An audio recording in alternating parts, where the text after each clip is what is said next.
mentioned the prelim squad for Canada, head of the Nations League. 60 names on there, a bunch of people. I mean, Kwesi Poku's on there, for example. He's not. I think he's still hurt, right? He's still injured. I believe so. Yeah. Yeah. So they're just people that are of interest, essentially persons of interest to Jesse Marsh. But two names, of course, really stand out: Promise David and Dan Jebison. Before we get to TFC right now, can you put it into words? Just how impactful these two switches to Canada might be for this national team? Well, huge. These are young, talented players who are dynamic attackers who have a great deal of pace, and this the fact that they're switching their allegiance to represent Canada at such a key time too. I mean, we're roughly a year away from the World Cup.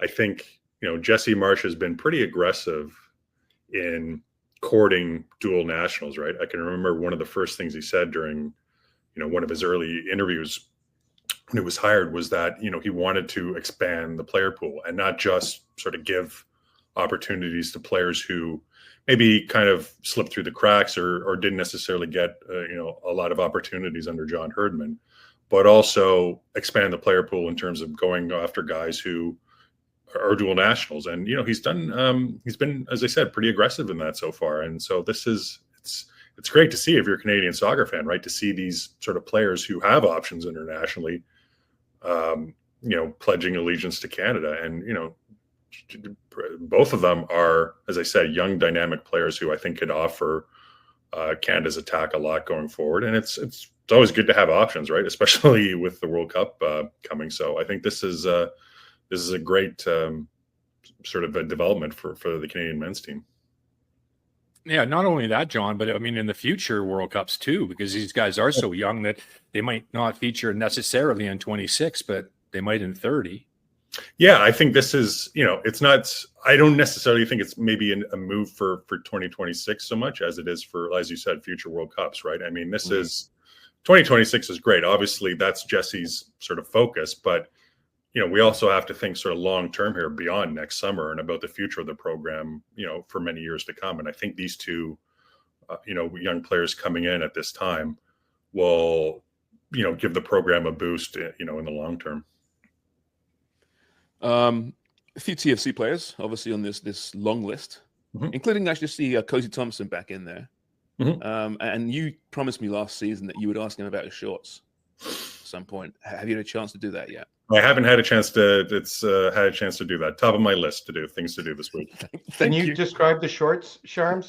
No, he just folds them up so they're very short. Oh, he's got great pins. Maybe that's why. I don't know. Just I'm curious. He stands out because he's got the 80s shorts. It looks like, right? The short shorts before the baggy shorts took over. Nothing good about those 80 shorts. No, all bull huggers.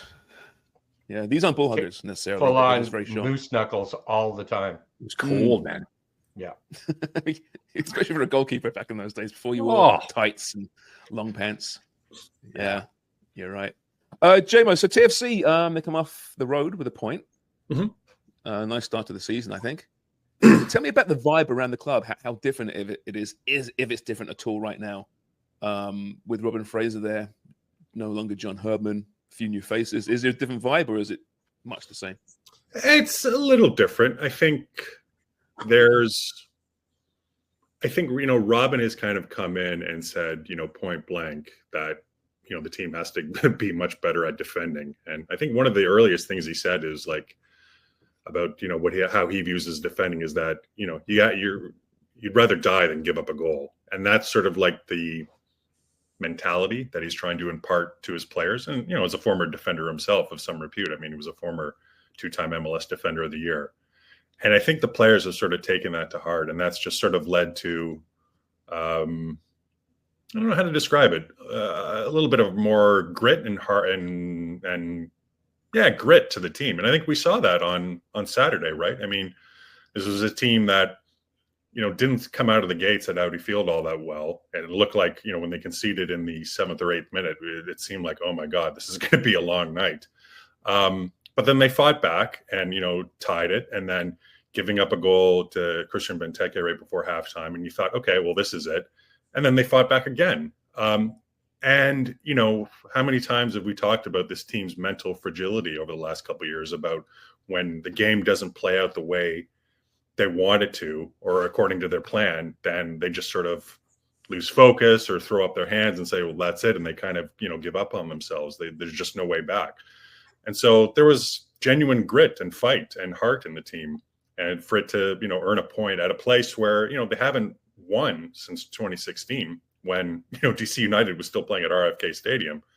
So I thought, you know, the vibe about this grittiness and just this sort of mental toughness kind of played out, you know, with what we saw on Saturday in the 2-2 draw. You were down there, right? Going back to previous seasons when DC scored that early? I'm sorry?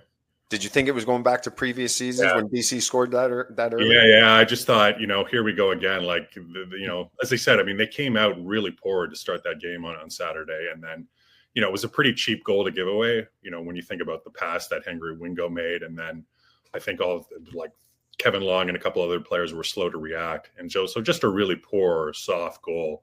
And then you can't help but think that, oh, God, this is going to be such a long night and we're in for a very long season. But again, the way that they battled back and stuck with it, you have to be, you know, impressed with. And you know, it's only one game, so you don't know if that sort of mentality is going to stick with it. But you know, so far, you can't but help be impressed by the sort of mental resolve of the team under Robin Fraser.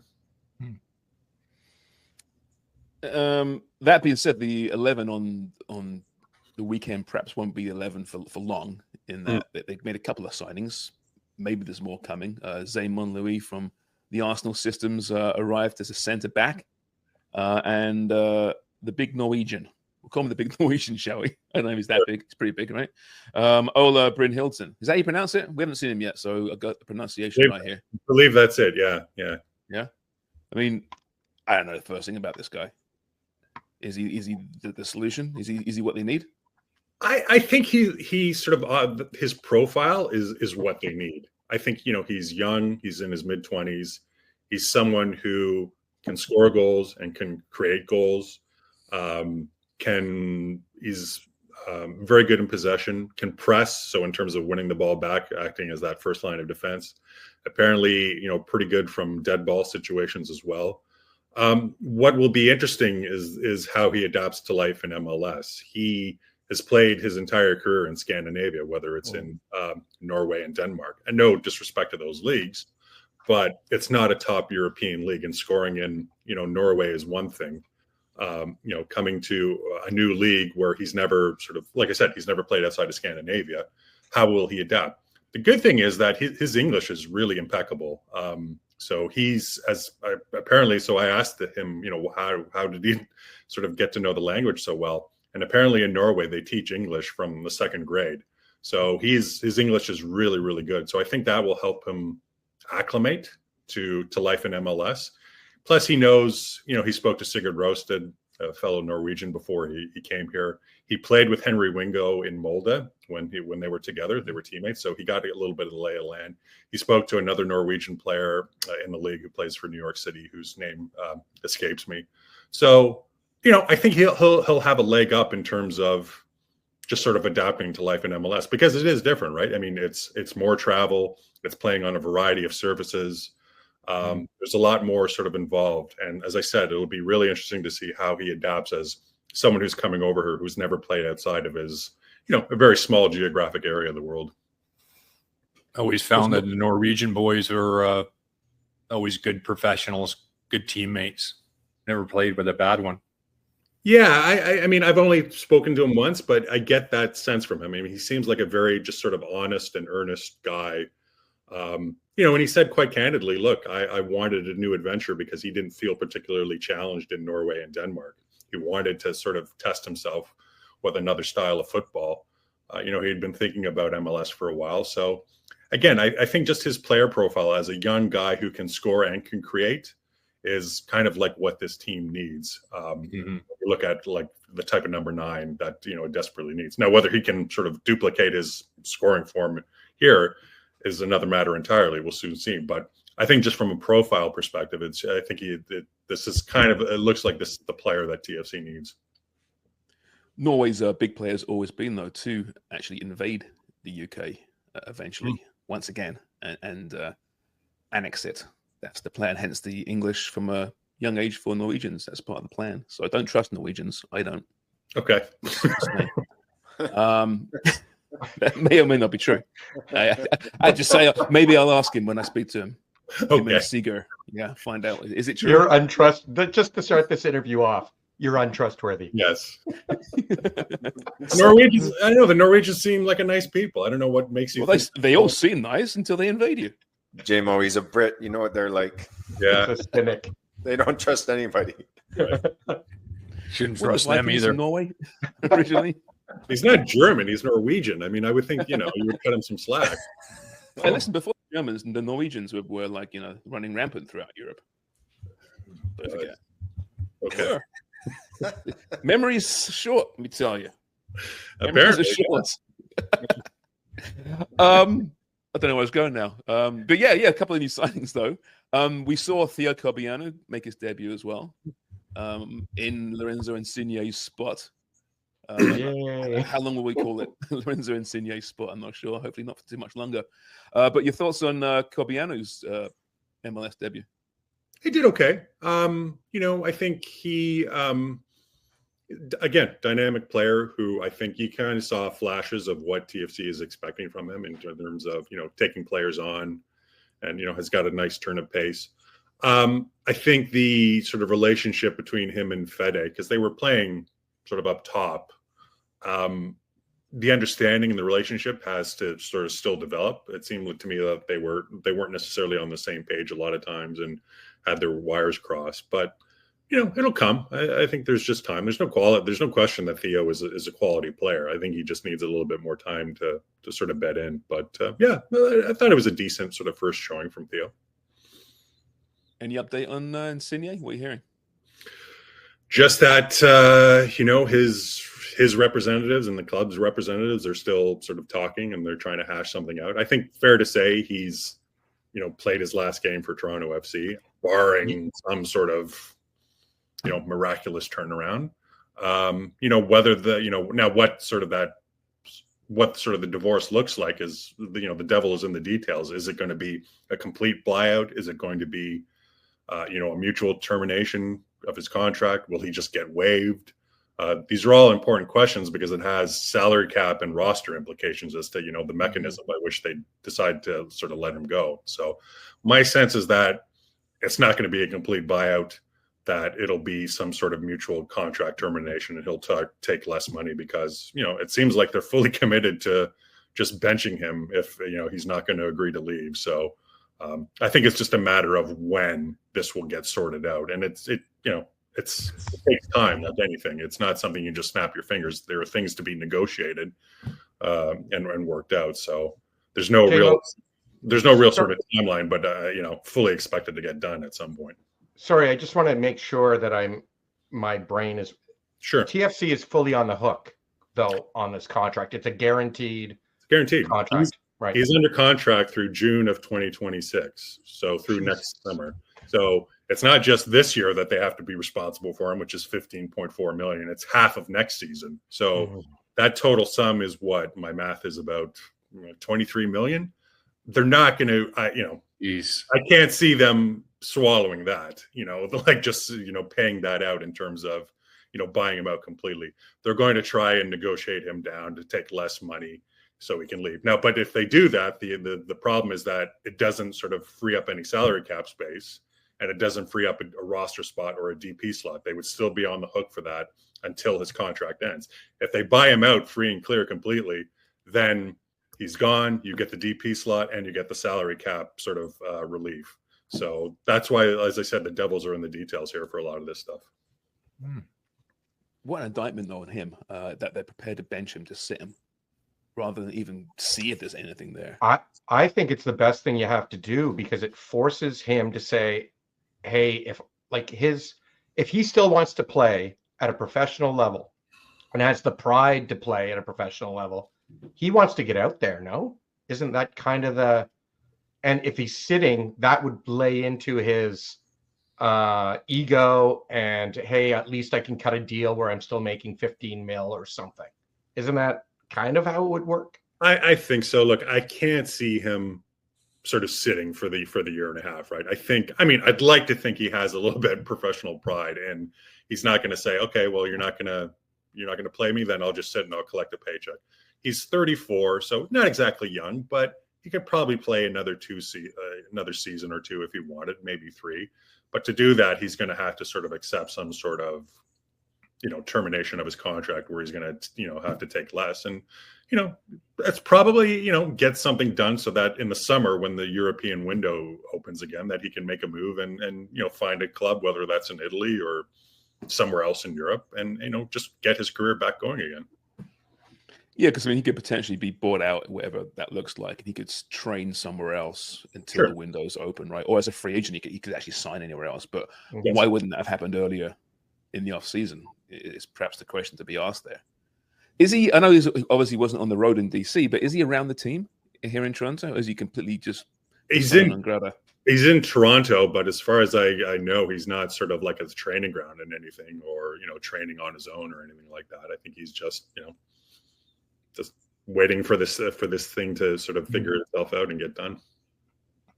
What a disaster. Yeah. You know what, too? I thought about it as well. Do you remember when, the team traded Jacob Schaffelberg to Nashville? Oh, yeah. Remember. Yeah. And it was, what was the reason? It was because, he was deemed surplus to requirements because of Lorenzo Insigne. How bad does that look now? Let's do a show looking at the worst deals in TFC history and rank them?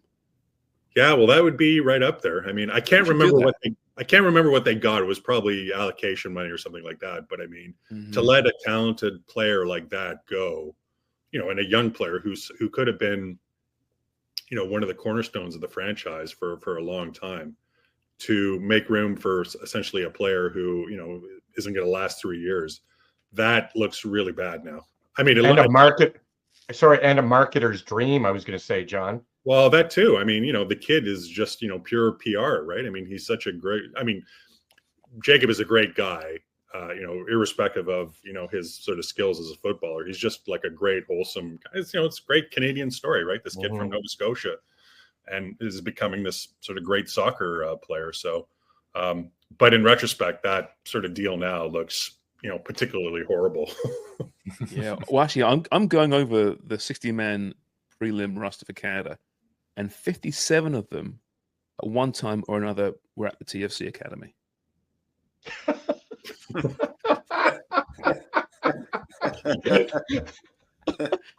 Okay, maybe not 57. But there's more than a handful. Let's put it that way. Right.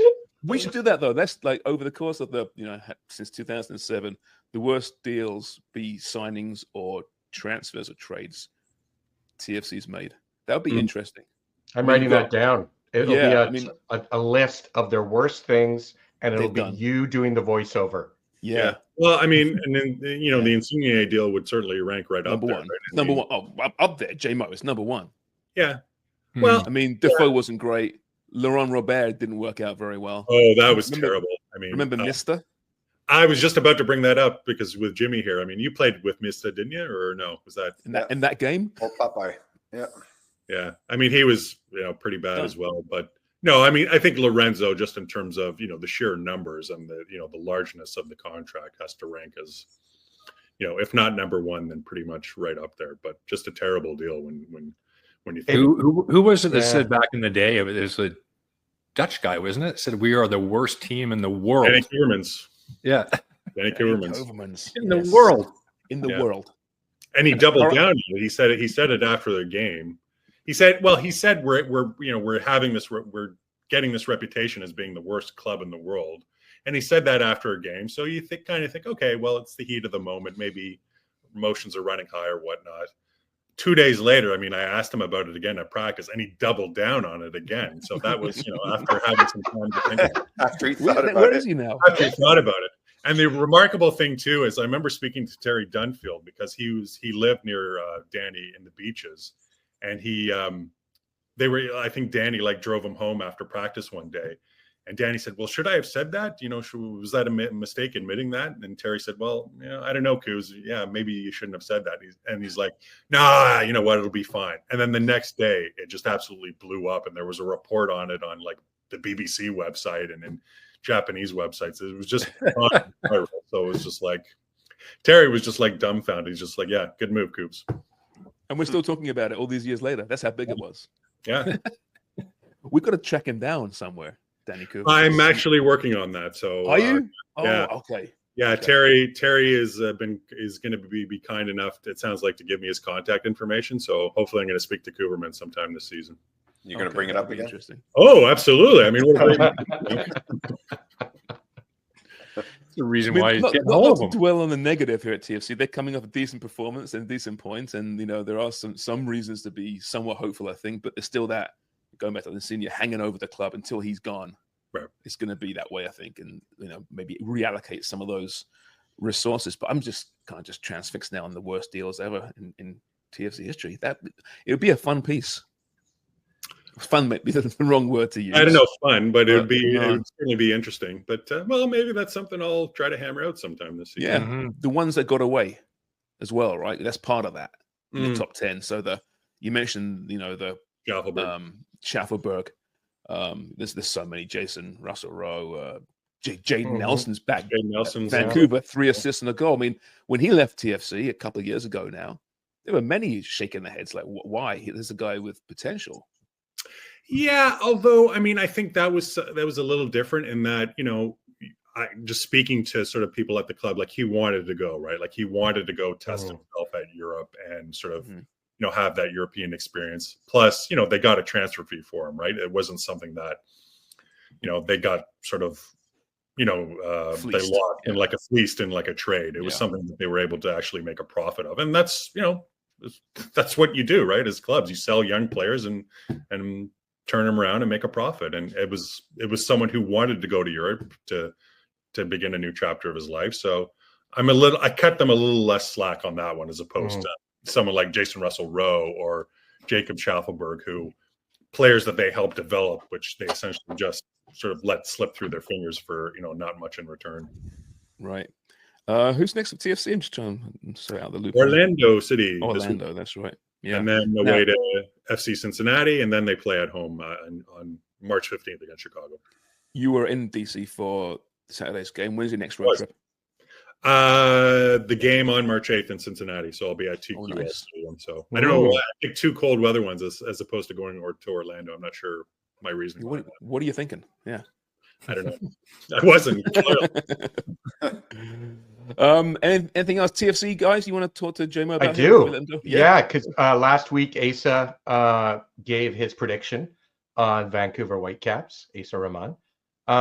And he said they would make the playoffs, so either 8th or 9th, he said. You being our insider with TFC Republic, everybody go down and subscribe to TFC. Still Republic. Free, isn't it, right now? Or is that No, the free preview is over. The free preview. Sorry. Sharps is always trying to give away your work for free. He did it at Christmas time. He's like, do you have a New Year's? Tell you what, I'll give you my login information, everyone. JMO, what is your prediction? They've got 1 game in. What we should have done it 2 weeks ago. What's your prediction for the team? I'm not a fan of predictions, to be perfectly honest. It's a fool's errand in a lot of ways, right? Because so much can change between now and then. But I mean, if you're asking me just based on sort of the current sort of situation with the roster, with the Robin Fraser, you've seen them play once with MLS. Saying, hey, we're going to make new changes and everything's on the table. Yeah. I would say probably finish like 11th or 12th in the Eastern Conference. So outside of the playoffs for sure. You said impressed that one. Well, only because the MLS people, we talked about this last week. They had TFC 14th or 15th. So either last or second last. Yeah, I mean, I wouldn't be surprised if it's that, but I mean, I'll be a little optimistic and I'll say like 11th or 12th. I like your bias. It's going to be quite the season for Canadian teams. Oh, yeah. According to the insiders. 11th, 12th. Yeah, we'll take that. That's a big improvement. Progress. Well, I can't say like I saw a lot of the predictions, and people are saying like Vancouver is going to be like near the bottom of the Western Conference. Which I don't quite understand how they arrived at that. Like, I appreciate that everything going on with the club isn't ideal with the sale of the team hanging over its head, but San Jose was one of the worst teams in MLS last year, and they have a lot of people have them like above Vancouver. San Diego was an expansion franchise who, okay, they have Lozano, a great player, but can they really be expected to sort of, be ahead of a playoff team in Vancouver last year? Like, it doesn't make all that much sense to me. So I'm not sure if how much of the Whitecaps people, like a lot of those pundits, were actually watched or know much about, because it just seems like a pick that's completely out of right field. Mm-hmm. Americans hate Canadians. It's that simple. Right.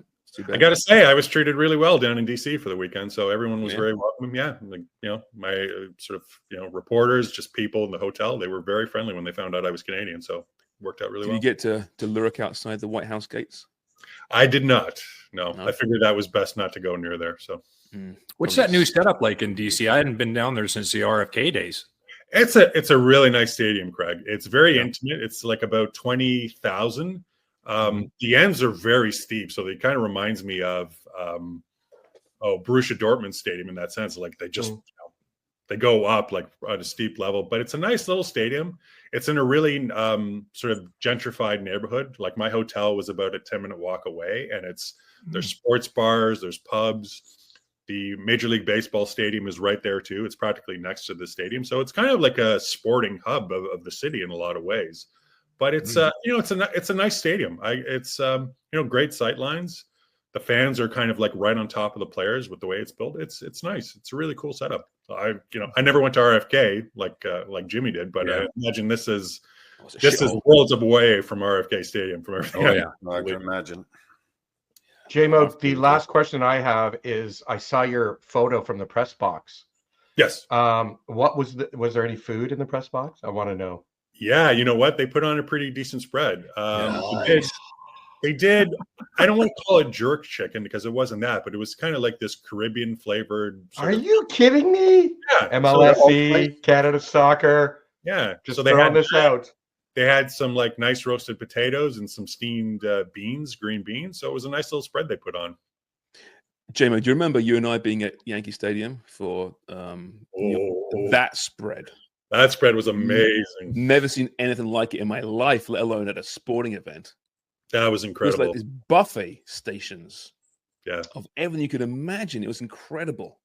I did a piece at Rogers Center. Sorry, I want you to jump in after, J-Mo. Yeah. I did a piece back when I was working on Sportsnet website. Back in the day, Rogers Center had a great spread. Like it was every kind of bar food you want, but fresh, delicious salads across the board, whatever you want to eat. It was fantastic. And then it changed. Yeah, the one at Yankee Stadium that we did for that playoff game was like just incredible. Like every kind of like entree and vegetable and dessert you can imagine. So the other one I was going to say was when I covered a game in Atlanta. That was fantastic because they had like barbecue. They even had like a soft serve ice cream machine. Really? No. God. That's just my dream, having a soft serve ice cream machine in my basement. But DC put on a nice little spread for the reporters, so it was good. I will say, I think TFC have upped their game a little bit with the food in the last couple of years. It went down there for a while, I thought. Yeah, every once in a while they'll roll out like a good jerk chicken dinner and yeah, decent. Okay, well listen, Jeremy, enough about food. Although I know you love to talk about food, you can always talk about food. Yes. But thanks so much, mate, and we'll chat to you really soon. Sounds good.